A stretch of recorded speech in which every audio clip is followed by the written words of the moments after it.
माननीय मुख्यमंत्री एकनाथजी शिंदे यांनी आम्हाला पत्र पाठवले. ते पत्र मी आईला वाचून दाखवले. आम्ही सर्व विद्यार्थी उद्याच्या भारत देशाचे भविष्य आहोत. महाराष्ट्र राज्याचे भविष्य उज्ज्वल करण्यासाठी आम्ही वर्तमानातच तयारी करणार आहोत.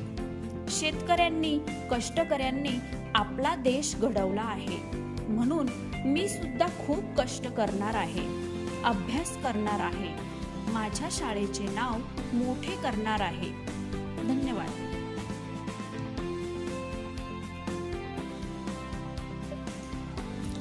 मुख्यमंत्री महोदयांचे पत्र मी वाचले.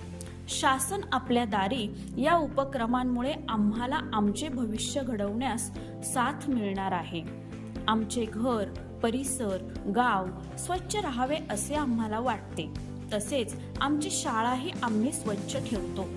आमच्या शाळेची परसबाग आहे, त्यात अजून भाजीपाला लागवड करून त्या भाज्यांचा समावेश आमच्या रोजच्या पोषण आहारात केला जाणार आहे. आमच्या शरीर स्वास्थ्यासाठी पोषण आहार योजनेत सुधारणा करण्यात येणार आहे. धन्यवाद.